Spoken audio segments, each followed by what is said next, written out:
Así pasaba Sandra Mianovich, todo me recuerda a ti. Y ahora sí,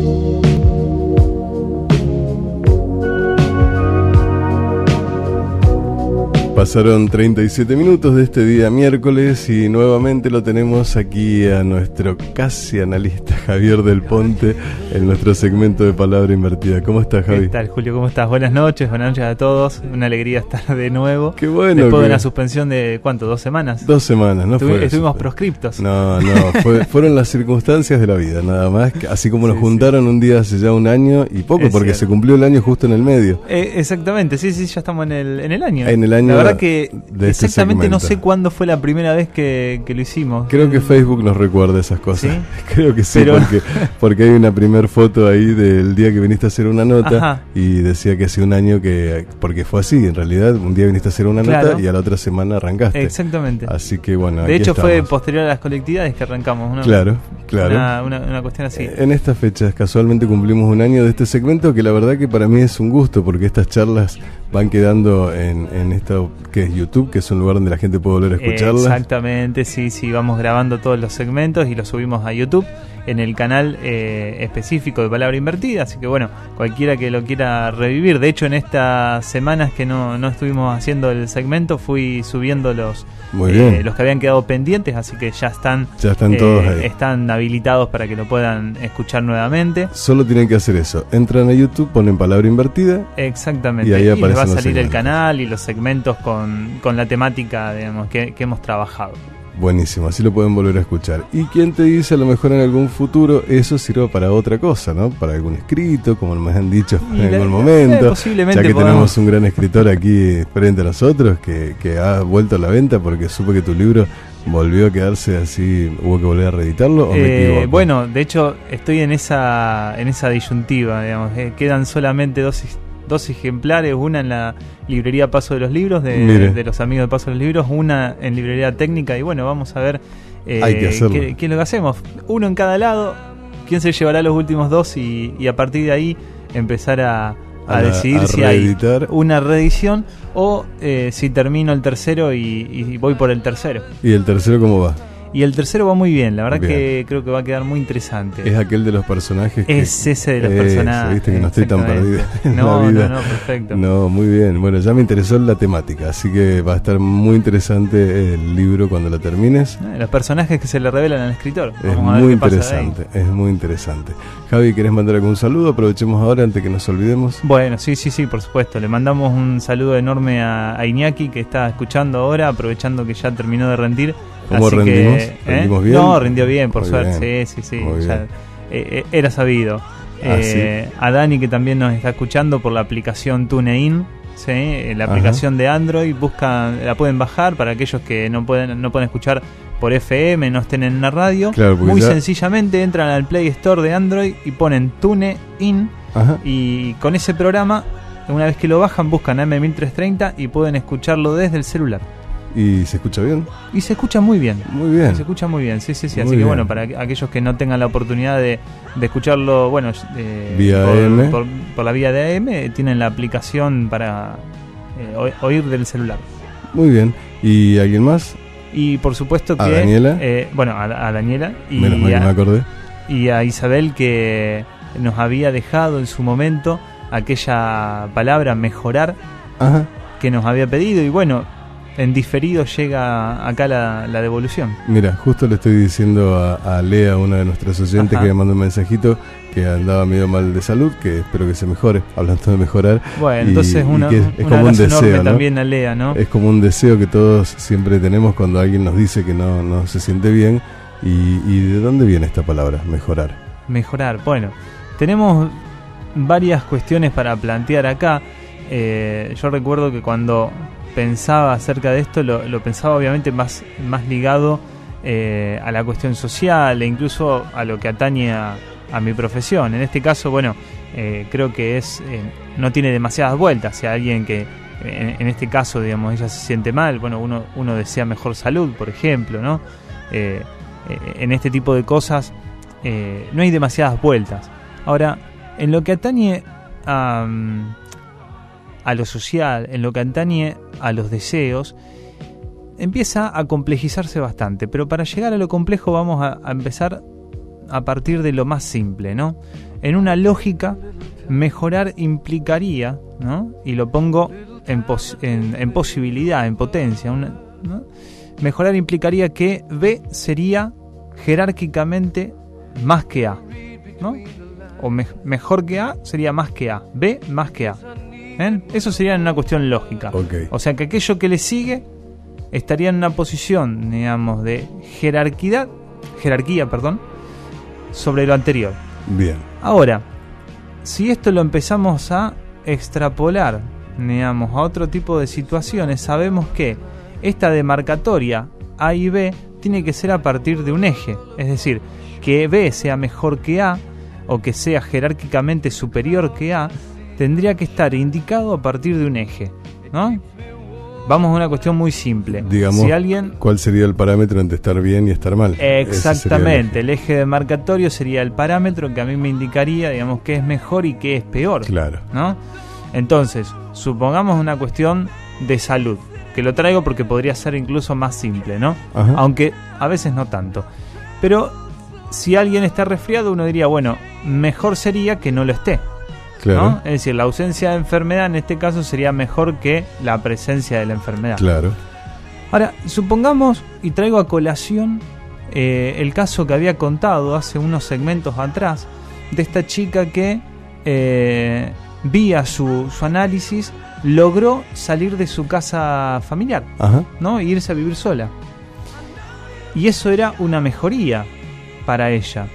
Sin embargo, la madre empieza a realizar toda esta serie de actos intentando en primer lugar denunciar al profesional, después increparlo y hacer toda una serie también de artilugios para que la niña no se vaya de su casa. Uh-huh. ¿Sí? Sí. Entonces, acá este parámetro de lo mejor o de lo peor no es tan claro. Claro. Es decir, lo que era mejor para la niña no era mejor para la madre, ¿no? Tal cual. Entonces se empieza a complejizar la cuestión. ¿Por qué? Porque en lo que estamos trabajando respecto de la subjetividad o respecto de lo que sería la dimensión psíquica de la persona, tenemos parámetros que están de acuerdo al orden del deseo, ¿sí? Y aquello que está en el orden del deseo está más ligado a una cuestión ética, pero ética directamente a su etimología de la ética, no a la ética que uno podría de alguna manera empalmar con la moralina o con la moralidad, digamos, sí. del bien y el mal. Bueno, que eso es otra cuestión, digamos, que muchas veces se suele tomar como analógico el bien y el mal como lo mejor o lo peor. Claro. ¿Sí? Pero habría que separarlos. En primer lugar, porque el bien y el mal son órdenes morales, y como órdenes o valores morales tienden a ser universales, ¿sí? El paréntesis lo dejo y no lo voy a trabajar hoy, pero creo que en otros momentos hemos dicho algo. Esto de que los órdenes universales son impuestos, Uh-huh. más allá de que uno pueda decir, digamos, o pueda acordar o no con el valor, pero el hecho de que la Iglesia Católica, digamos, en su extensión mundial haya impuesto una serie de valores en donde lo bien está acorde a cierto orden demarcatorio que uno podría decir mal y pronto son los 10 mandamientos, Sí, ¿sí? Y son sí. mandamientos, Sí. ¿sí? O sea, Es decir, reviste toda la característica de la imposición. claro.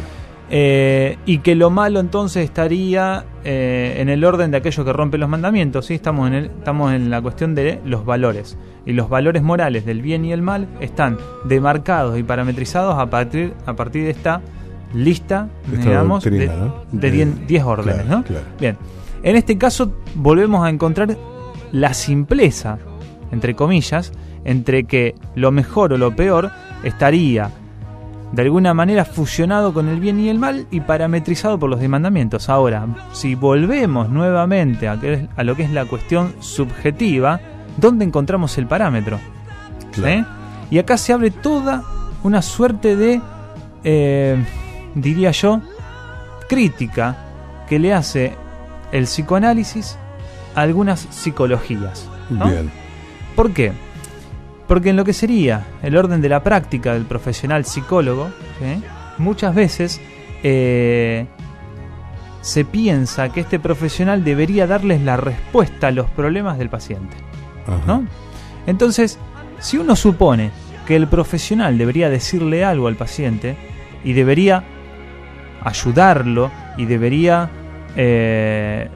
darle consejos, tips y toda esta suerte de colección de sinónimos, digamos, que vienen a trabajar la idea de la indicación, es decir, que el profesional le indicaría al paciente creo que su modo de accionar. Como un médico, entonces se espera que el médico te diga supuestamente qué es lo que vos tenés. Exactamente, digamos. Cuando en realidad el psicólogo lo que hace es escucharte, ante todo. Bien, entonces, por eso yo propongo la diferenciación analista-psicólogo, porque de hecho es toda una gran diferenciación y una gran disputa, digamos.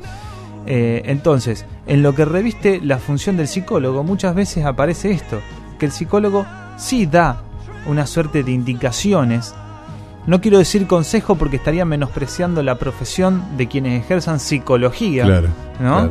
Pero sí una suerte de indicaciones. Ahora, el supuesto subyacente a las indicaciones del profesional psicólogo es que el psicólogo sabe cómo solucionar esos problemas. Por lo tanto, el psicólogo sería parámetro, sería eje demarcatorio, ¿sí?, de lo que es mejor respecto de lo que es peor.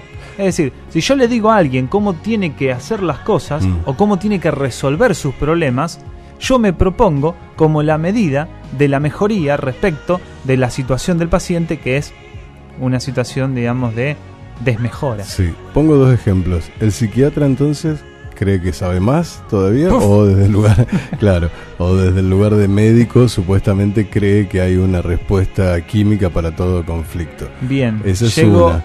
Sí. Y la otra es la medicina holística, esto de que todo problema, cuando es un problema físico, antes fue un problema psicológico que está en algún lugar radicado y que no tiene que ver con lo que expresa el cuerpo. ¿También tiene que ver con esto? Bien, vamos de a poco con las respuestas. En oposición a lo que yo te planteaba, digamos, con cierta perspectiva psicológica, el analista tiene bien en claro que no sabe nada acerca del sufrimiento del paciente. Eso bien. En primer lugar. Sabe muchas cosas, por supuesto.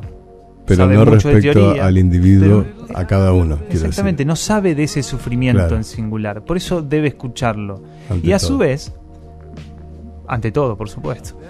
Pero no solamente que no sabe de ese sufrimiento, sino que mucho menos puede dar respuesta acerca de lo que debería hacer con ese sufrimiento su analizante. Claro. Es decir, y esto aparece muchas veces en las sesiones, que uno le dice al profesional, bueno, pero ¿y qué hago? Claro, ¿y vos qué me dirías? Y entonces ante esa respuesta, ante esa pregunta, la respuesta del psicólogo es, hace esto. La respuesta del analista es, y no sé. Claro. ¿Qué querés hacer? Claro. Es decir, esa devolución de la pregunta, digamos, remite a toda una posición ética y epistemológica del analista, en donde sabe que lo mejor para el paciente es lo que el paciente puede construir. Claro, a partir de la charla y a partir de escucharse a sí mismo y a partir de tener a alguien incondicionalmente que lo escuche. Exactamente, es decir, lo que se pone a jugar es el mismo saber o la circularidad de las palabras, ¿no?, que empieza a desplegar el analizante, y a partir de ciertas marcaciones, de ciertas devoluciones a modo de pregunta que realiza el analista, el mismo analizante, es decir, el mismo paciente, puede ir construyendo su respuesta, cosa que no sucede en el campo de la psicología. Es decir, que el psicólogo no permite que el paciente construya respuestas, le da respuestas. Bien. ¿No? ¿Y cómo sabe un paciente? Llevamos a la cuestión de la psiquiatría. Un paciente, ¿cómo sabe si...? Porque en realidad cuando te mandan a un psicólogo generalmente te mandan. Es muy raro que uno decida de antemano darse cuenta que hay algo que no está bien consigo mismo y que lo puede resolver a través de la charla con un profesional. Ajá. Entonces generalmente te mandan al psicólogo. Una de las cosas que más escucho es que me mandaron al psicólogo y que le dicen, y me mandaron. ¿Por qué viniste ahí? Porque me mandaron. Entonces ya de entrada estaría mal. Eso es todo un problema. Pero bueno, ¿cómo saber la persona hacia qué campo ir? Porque también yo he escuchado psicólogos que le dicen, no, mira, tenés que ir a un psiquiatra, y le recomiendan a un psiquiatra para que vaya, como también he escuchado psiquiatras que le recomiendan una terapia que tenga que ver con un psicólogo. Sí. O sea, ¿dónde está ese parámetro de decir, bueno, estás un poquito loco, estás hasta acá un poco menos loco, hasta acá la locura no la puedes manejar? Partamos de que todos estamos locos. Sí, por eso, yo dije un poquito pensando que todos estamos locos. Bueno, a ver, en primer lugar te respondo esto que me planteabas del psiquiatra, Ajá. ¿no? Para después pasar a la siguiente pregunta. Y es que, en general, digamos, todos los psiquiatras son médicos. Claro, ¿no? ante todo. Y estamos en una sociedad que vive a partir de la lógica médica. Ujú. Es decir, vive a partir de la lógica de la pastilla, de las indicaciones, del saber está en el otro, ¿sí? Claro. Uno muy pocas veces creo que ha ido a un médico y el médico realmente se le ha sentado a explicar o ha, digamos, barajado posibilidades junto a su paciente. Generalmente uno entra en 5 minutos, te dicen haz esto, toma esto, chau, Sí, chau, sí, chau, sí. y no pasa más nada. Es Terrible. decir, hay una posición de saber, casi de saber omnipotente, digamos, y eso lo arrastra el psiquiatra, porque el psiquiatra no deja de ser médico. Es más, el psiquiatra reduce lo que es el fenómeno que uno podría decir de lo psíquico a lo que son, Los digamos, químicos. exactamente, Perdón, me la salió. química. Pero Claro. es así, Es es decir, así. a los neurotransmisores Tal cual. le falta un poco de dopamina, le falta un poco de noradrenalina, Claro, claro. tiene un exceso de noradrenalina, tiene un exceso, es decir, estamos siempre en el orden de los factores químicos. Ahora, no excluye, bajo ningún aspecto, de que ciertas problemáticas que realmente están en una fase muy aguda, no puede haber una intervención del psiquiatra con el factor químico que sea una apoyatura para poder realmente comenzar un trabajo en otros aspectos. Para equilibrar, digamos, esa especie de desequilibrio que tiene por falta de alguna sustancia química en su cuerpo, digamos. Yo creo que a veces incluso la misma falta de sustancia producida por la situación Claro. psíquica. O sea, igual entrar en esa discusión sería plantearlo en términos del huevo o la gallina. Claro, digamos. tal cual. Pero bueno, prescindiendo de eso, uno sabe que el factor químico, si solamente hay aplicación de pastilla, cuando la pastilla se deja, es decir, cuando la ingesta es interrumpida, nuevamente aparecen los mismos síntomas de antes. Por lo Claro. tanto, sabemos que la ingesta no soluciona por sí misma las cuestiones. Ahora sí, en ciertos casos, digamos, en donde la crisis subjetiva es muy aguda, muy fuerte, bueno, una cierta estabilización permitiría el trabajo, ¿no? Ujú. Entonces, lo importante es poder articular ciertas disciplinas, ¿no? Y bueno, y con lo otro que vos me planteabas, digamos, si uno generalmente no sabe a qué profesional va, ¿sí? Puede preguntarle al profesional con qué orientación trabaja. Eso sería una manera de comenzar. Y además también está esto que vos planteabas, el hecho de que generalmente la gente va porque lo mandan. ¿Viste? Claro, Una claro. cosa que, bueno, ahí lo que se pone en juego es que no hay una responsabilidad por su situación particular. Es decir, Ujú. O no se puede manejar y controlar a la situación de esa persona. y el tema es que no se reconoce. Ajá. Si uno reconociera que hay una situación problemática, ya no diría me mandaron. No, Vengo porque hay algo porque, que me claro, angustia, vengo claro. porque hay algo que no puedo manejar. Claro, sin es lugar decir, a dudas. incluso caerían esto de necesito ayuda, dame un consejo, Ajá. ¿sí? Que si el profesional analista, en este caso, está bien plantado, sabe que no lo puede dar, pero no importa, porque, digamos...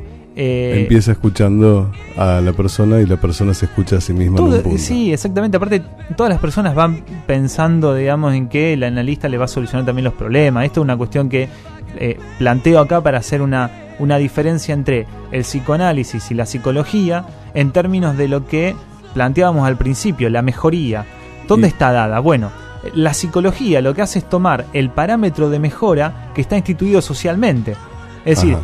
aquello que se cree Que socialmente debería ser, como valorable, claro. que debería ser, el psicólogo es representante de ese valor de mejoría. Por lo tanto, todas las indicaciones que hace o todas las imposiciones que hace o los consejos que realiza Sí, son es en tomados. pos de una identificación, digamos, de la conducta de su paciente a lo que son las conductas sociales. Claro. Ahora, el analista que hace sabe que ese parámetro es una mentira, que es una ficción, que es una imposición social, y que muchas veces ese mismo parámetro es el que hace sufrir a su paciente. Claro. Por lo tanto, digamos, lo que hace es Para poner que en continúe. juego Para que continúe yendo a la terapia, digo, también. Es una forma de tenerlo el cliente siempre ahí. Porque yo veo terapias que duran 20 años y ¿cómo puedes estar 20 años haciendo una terapia? Es imposible. Bueno, para mí. Porque acá también se pone en juego otra cuestión. La terapia Gestalt, pregunto, ¿tiene que ver con qué? ¿Con psicólogos? ¿Con analistas? No, psicólogos gestálticos. Ok. Sí, hay psicólogos que se especializan en lo que es psicología de la Gestalt. A mí me suena como palmoterapia. La verdad, lo que conozco de la Gestalt me ha servido mucho más como aporte teórico, pero no conozco la dimensión terapéutica de la Gestalt, digamos, la desconozco. Tiene que ver con el problema visto desde otro punto de vista. Vamos a aclararlo un poco a la gente. Sí, tomar un problema y sacarle el foco de atención y ver otra parte. Tiene que ver más o menos con eso. Es otra corriente psicológica. De todos modos, me parece muy interesante esto que vos planteabas antes, del tiempo, ¿no? Y esto es un prejuicio que está bueno desterrar. Como yo te decía, vivimos en una sociedad médico hegemónica. Es decir, nos guiamos por el modelo médico. ¿Y el modelo médico cuál es? Bueno, tantas sesiones de quimioterapia, tantas sesiones de rehabilitación, tantos días de pastilla, y entonces la enfermedad remite, el dolor se disipa o la distensión termina, digamos, por desaparecer. En lo que respecta a la psicología, generalmente también se trabajan por tiempo de sesión, lo que se llaman sesiones breves, focalización del problema, etcétera, etcétera, cosas a las que, aclaro, por supuesto no acuerdo porque, digamos, me parece que las cosas son demasiado complejas para focalizarlas. Pero por otro lado, cuando yo te decía que el análisis, digamos, no propone hacerse responsable o representante de un valor o un parámetro de mejoría social, por lo tanto, lo que busca y lo que va a poner en juego es el deseo de esa persona. Por eso Lacan en otro momento llamaba al psicoanálisis una erotología, es decir, una práctica que pone en juego el eros, el deseo del analizante, ¿sí? Entonces, en ese sentido, el análisis termina siendo un espacio, un espacio físico y un espacio temporal que el analizante, o sea, el paciente, quien se aprovecha del dispositivo, lo toma como, uno podría decir, un lugar de descanso, un lugar propio, un lugar en donde, digamos, el tiempo de la sociedad desaparece, ese tiempo vertiginoso, ese tiempo invasivo, ese tiempo que te hace correr, desaparece, ¿no? Es algo así como el ofrecimiento de un espacio diferente. Bien. Y mucha gente lo hace porque realmente encuentra placentero el momento del análisis, es decir, poder recostarse, relajarse, saber que ahí el tiempo no es el tiempo del afuera, en donde uno puede hablar, es escuchado, no tiene que preocuparse por los prejuicios, puede decir, digamos, todo aquello que se le ocurra, lo que le moleste, e incluso expresar sus mayores miedos o aquello que cree que tiene que ver con sus mayores miserias, sin miedo a ser juzgado. Es decir, es un momento en donde realmente el sujeto descansa, ¿no?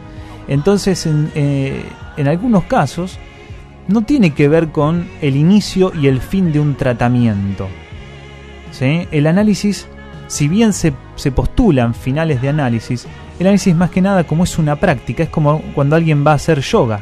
Es decir, hay gente que lo hace de por vida, claro, ¿no? Hay gente que practica música de por vida. ¿Y por qué no iría al análisis de por vida? En el sentido de que hay algo que le hace bien, ¿no? Bien. Lo digo en una forma exagerada, claro, de por vida, ¿no? Sin pensar de que debería ser así, porque creo que con el tiempo las cosas cambian y la gente cambia, inclusive el analista va cambiando tanto con el tiempo como la persona misma. Por supuesto. Entonces, acá entramos en una... Para mí sería una relación más que una... No, a ver, sí, una relación, pero no es una relación ni de pareja, ni de amigos, ni de nada. Es una relación analista-analizante que tiene características propias y que no tiene nada que ver con esto de me junto a tomar mate con alguien. Es completamente diferente. Así que no... Me quedan pendientes muchas preguntas para hacerte. Creo que este tema va a seguir la próxima sesión. Me acuerdo de algo que escuché un médico decir aquí mismo en esta radio, en otro programa, que decía que toda persona, para no estar enferma, debería hacerse un chequeo general por lo menos cada 6 meses. Y yo pensé que la última vez que me hice un chequeo fue hace tantos años que ni recuerdo. Entonces él me dijo, bueno, pero uno debería morirse sano, me dijo. Y yo digo, ¿cómo? Dice, claro, uno debería morirse sabiendo que todo en su cuerpo funciona perfectamente y no llegar cuando te duele, cuando ya estás enfermo al médico. Y yo creo que son puntos de vista. Para mí, cada vez que vos vas a hacerte un chequeo, algo te encuentra. Entonces, prefiero estar así, que por ahora no me entero, y qué sé yo, no lo aconsejo a nadie. Pero bueno, esto fue una charla que tuve aquí con un médico que me decía que eso era un gran error, y yo decía, bueno, son puntos de vista. Para mí la medicina con la pastillita te va queriendo resolver cosas que otro por ahí, como un analista, con la escucha y con el lugar que te da, creo que vos mismo lo vas a poder resolver. Sí, me parece. Por supuesto. La otra vez estábamos, y creo que con esto, digamos, ya lo vamos cerrando porque si no nos vamos de tiempo, pero con un amigo, digamos, que también, digamos, está formándose como analista, otra me decía, bueno, lo que sale en análisis, lo que surge en análisis, es una revelación.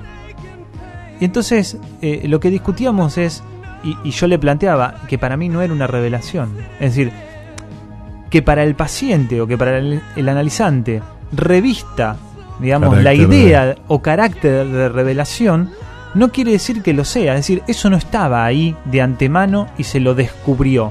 ¿No sería como una consecuencia? Exactamente, es algo creado. Claro. Es algo creado en el mismo dispositivo y por la misma dinámica del análisis. Del análisis, tal cual. Que, digamos, por el mismo origen que tiene, parecería que ya estaba ahí desde antes. Es como, ay, qué boludo, cómo no me di cuenta, digamos, ¿no? Bueno, ese cómo no me di cuenta parecería, digamos, ligar a un eso ya estaba ahí, pero no lo había visto. Obviamente no lo podía ver porque no estaba creado. ¿Por qué? Porque la palabra crea el mundo. Y cuando algo llegamos a ponerle palabra, lo creamos. Muy bien, hasta aquí llegamos entonces.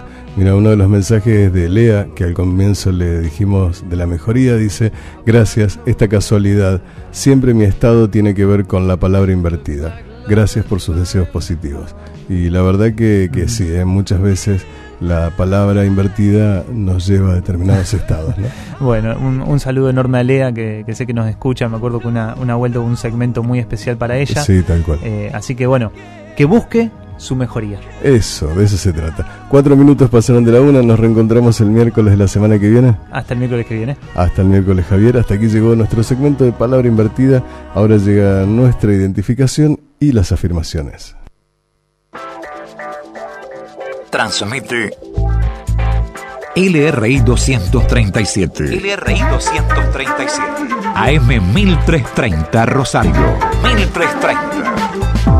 Con planta transmisora en Alvear y estudios en Pellegrini 168 de Rosario, provincia de Santa Fe, República Argentina. Única emisora de AM de Rosario, adjudicada en democracia por concurso público, mediante decreto 1262/2010. Titular: María Alejandra Montserrat, en la frecuencia de 1330 kHz, categoría 6. LRI 237. AM 1330.